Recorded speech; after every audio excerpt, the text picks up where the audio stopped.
Hey everybody, Keith Niebuhr with Auburn Live and On 3, and this is another edition of 4 Down Territory. All right, first down question comes from Safety Guru.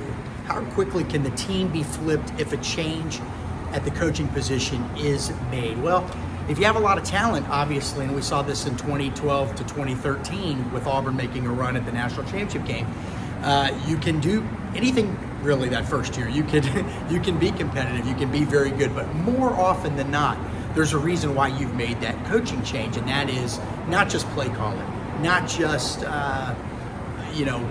recruiting situations. It's because maybe you have a dearth of talent on the roster or not as much talent as your program is accustomed to having. And I think that's where, if Auburn decides to make a change at the top, that's what the issue would be. There just isn't as much talent as we have seen. So for me, it would take probably a couple of seasons. Now, you still have the transfer portal.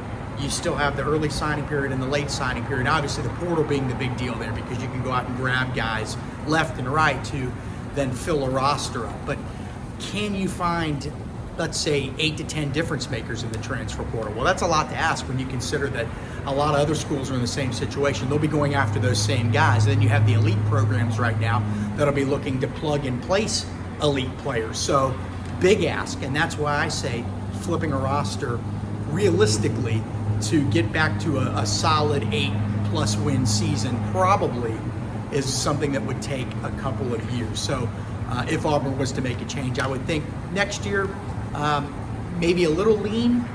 You can win some games, you can be competitive, 7-8 wins maybe, but really in year 2. So 2024 to me would be the year to watch. That would give you 2 years at the portal, 1 full recruiting class, and then anybody that you can salvage from this class.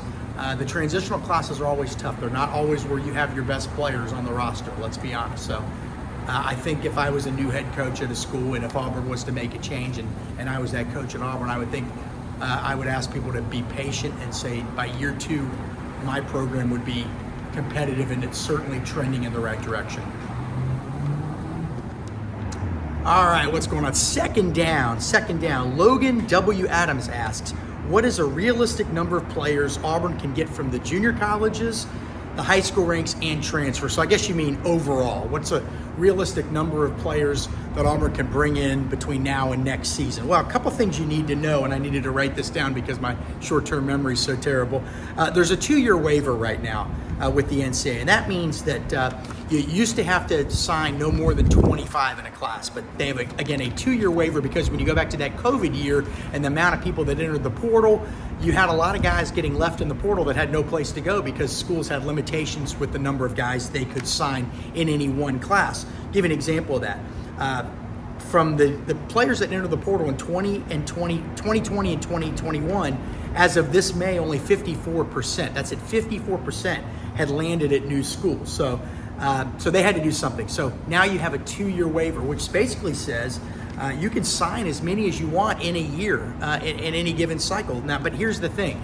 You still, on the back end of that, can't go over the 85 total scholarship number. So what does that really mean? It means however many you have going out, you can replace, okay? So Auburn's got, I believe, 19 scholarship seniors. There's always a chance that they've given a walk-on a scholarship, and I missed that. 19 scholarship seniors. Now, some of those guys could come back for that 6th year because, again, it's trickier because the COVID year didn't count. So some of them could come back.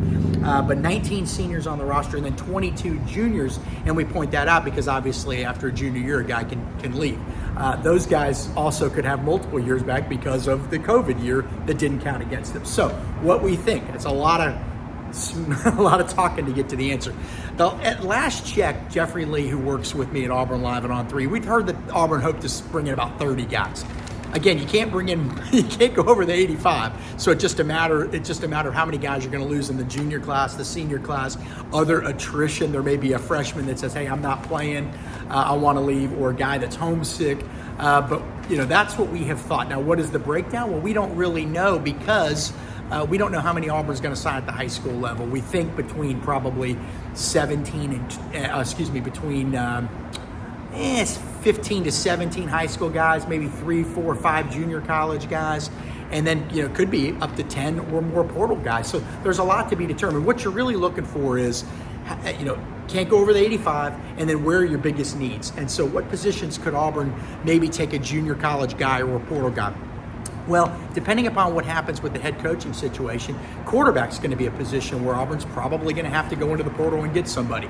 Running back, we think Tank Bigsby probably leaves for the NFL after this season. You've got one high school guy committed, but that only leaves you, I think, with 3 or 4 scholarship running backs. You may look at the portal there. Receiver, we don't really know yet. The receivers have been a little bit of a disappointment. Tight end, who stays, who goes. Offensive line, obviously, most of the main components are going to be gone after this year. So we know there's going to be probably 4 or 5 high school guys, 3 or 4 junior college guys, and then 3 or 4 portal guys. Defensive line remains to be seen.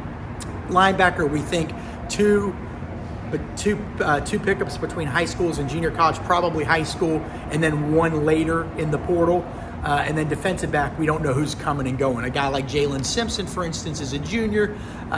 He obviously could come back, or maybe he wants to test the waters with the NFL. So there's a lot to still be determined. But we think overall, maybe about 30 guys. But again, we're going to have to keep you updated week to week on that. It changes a lot.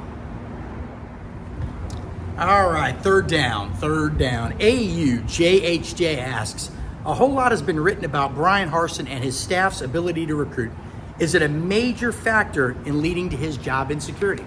Well, the short and the long answer is yes.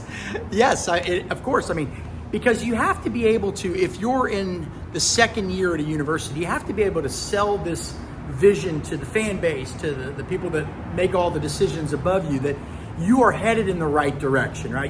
Hey, look, we're here right now, but we're headed here.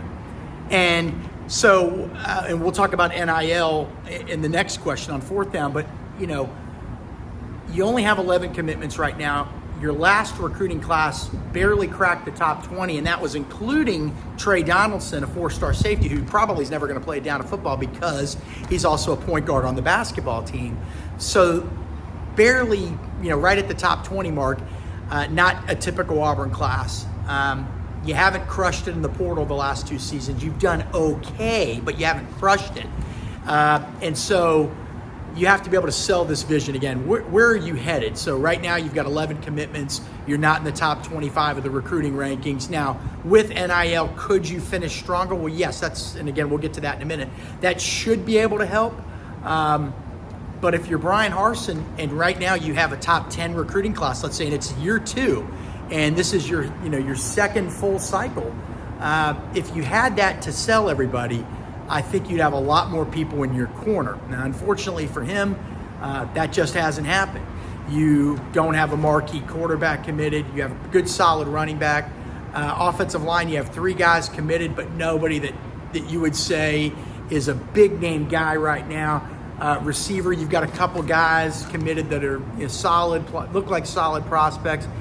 Defensive line, again, the same. Linebacker, none committed. Secondary, there's just nobody that really jumps off the page right now other than maybe 4-star running back Jeremiah Cobb. But overall, again, if you have a top 10, top 15 class right now, or a quarterback that's, dynamite, that's, you beat out some major programs where you can really sell that to people. Look, I'm laying the foundation here. It's coming. But right now what you're selling is, trust us, we're going to finish strong. We're going to do well in the portal. Well, they finished fairly strong last year, but still barely got in the top 20, but then just did okay in the portal. So, where's the evidence that you would say, okay, these guys are really going to take off? Well, you could say with NIL, what they've done in the past year, plus NIL, you could say, okay, well, look, now it's really going to happen. But it's a leap of faith, unfortunately, and right now, you've got people kind of questioning whether Brian Harsin can get it done on the recruiting trail. It's a tricky one. It really is. But again, if Auburn had a strong recruiting ranking in class right now, I think the seat would be a lot less hot. I think that's obvious. And I think most of you would agree with that. Okay, we've reached the end. Fourth down, and our question comes from Law Tiger 3.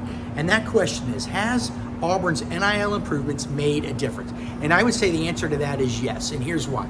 First and foremost, the goal of an NIL is to make sure that your program does not lose a recruit because of your NIL. So in other words, a kid doesn't pick someone else because and the NIL is the reason. So first and foremost, you have to make sure your NIL is in line and competitive with other programs. And all indications are, and that's from talking with people inside Auburn, outside of Auburn, executive director of Auburn's primary NIL collective, Brett Whiteside. Again, we've talked to a multitude of people, myself and Jeffrey Lee of Auburn Live. And they all say that this NIL is on the ball and Auburn is trending in the right direction in terms of NIL. So we've heard it from enough people and enough good things to believe that that's the case. So if you're a fan, you say, okay, well, why hasn't that resulted in 5-star commitments yet? Where's the return on investment here? Well, the easy answer to that is that Auburn's coaching staff is living under a cloud of uncertainty right now. And while NIL is the biggest piece of the puzzle right now in college recruiting, I don't think there's any question about that. Player development's huge, winning's huge, but NIL is the biggest. Comfort, relationships, again, NIL number one. It is still just a piece of the puzzle. Yes, a big piece, the biggest piece, but again, a piece of the overall puzzle. And if you have perceived coaching instability and a cloud of uncertainty over your coaching staff, well, that's a big factor too. So a lot of kids, we think, a lot of recruits are probably waiting to see how that shakes out. But again, all indications are, we can't give you specific dollar totals. We know, what certain recruits would get from a collective should they end up playing at Auburn. But what we know is the collective itself has a goal, an ambitious goal, to raise $30 million within 3 years. And they are well on their way to raising that based on what Brett Whiteside, again, the executive director, has told us. So we now believe that Auburn is in a position where the NIL will not be a reason somebody picks someone else. And that's a major step in the right direction. Once everything else comes together, once people know who the coaches are going to be moving forward, then you'll probably see some windfall here. But until then, again, that is if it wasn't one thing keeping you down, it's the other, right? And right now, that cloud of uncertainty is the big deal. But again, all indications are, from talking to multiple sources, that Auburn's NIL collective, primary NIL collective, On to Victory, has people looking at Auburn in a different light. And this should reap the benefits of that someday in the very near future. That will do it for this edition of 4 Down Territory. I appreciate all your questions. Make sure you go to our Auburn Live YouTube channel to watch other videos like this, and also go to auburnlive.com, where right now subscription is 50% off. Can't beat it. Again, a lot going on at Auburn. You want to stay in the loop. We'll talk to you soon.